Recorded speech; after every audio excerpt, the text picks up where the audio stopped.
To whomever may be the reader, this is a private journal. Please refrain from reading any further and return this item to its rightful owner.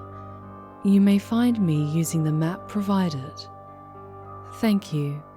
Signed, Uriah.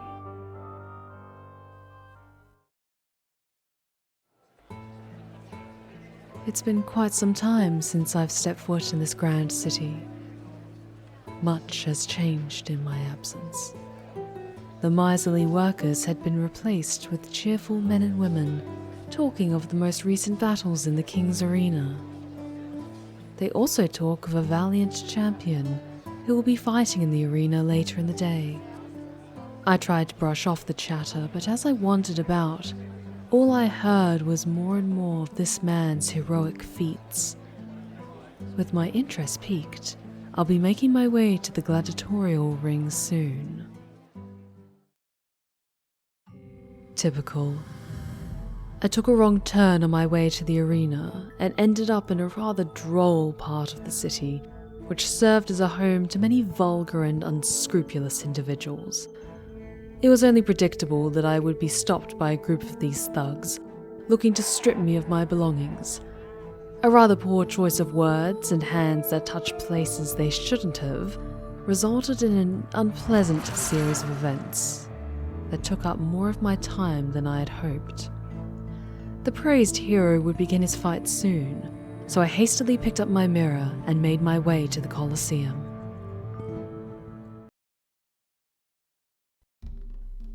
I just barely made it in time for the battle. Luckily, one of the guards was kind enough to procure me a seat where I could best spectate the skirmish.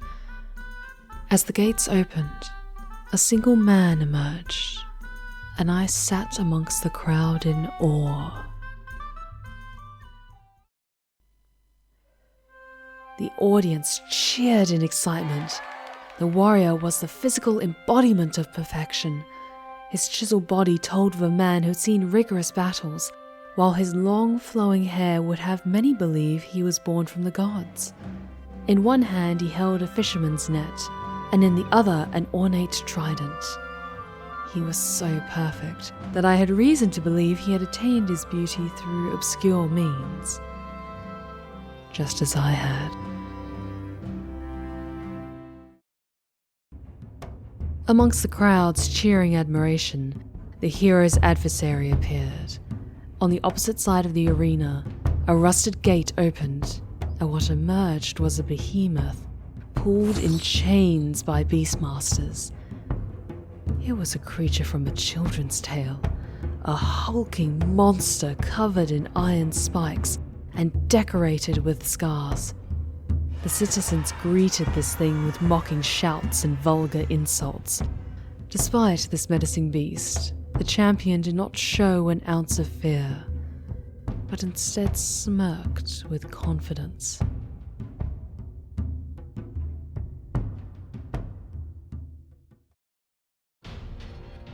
The beastmasters released their chains and the battle began. At first I had my doubts. The monster was the size of 10 men and shook the earth with every step. How could any man possibly hope to defeat such a thing? But to my surprise, the hero was succeeding. The fight looked more like a dance, with the agile warrior dodging the ogre's clumsy strikes.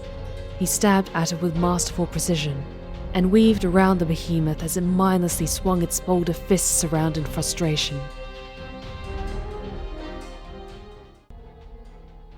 In a spectacular display, the champion thrusted his trident into the heart of the beast, causing blood to spill forth and sending the crowd into a raucous frenzy. With a loud thud, the creature collapsed, and its defiling blood soaked the soil around it.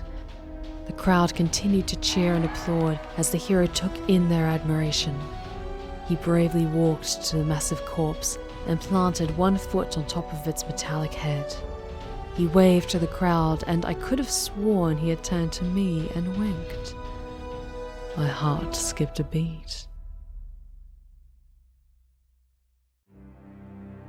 It all happened so quickly. Our admiration quickly turned to horror as the beast revealed that it was still alive. The creature caught the hero's leg in an iron grip. It pulled the man to the ground, and with its other fist, it slammed down on the champion's face. A single scream was all we heard as the behemoth smashed the man's head and splattered bits of him all around. It slowly stood back up, covered in the gore of its victim. A moment of shock soon shifted to panic and anguish as the torn crowd began to demand justice. The crowd entered a vengeful frenzy as they shouted for the guards. I quickly took my leave, and the last thing I saw was the beast running rampant on the beastmasters that tried to subdue it. Even as I hastily made my way out of the amphitheater's gates, I could still hear the frantic shouts of the crowd and the trembling of the earth itself. It had been interesting returning to my city of origin, but I sense a riot will soon break out, and I plan to depart long before it has any effect on me.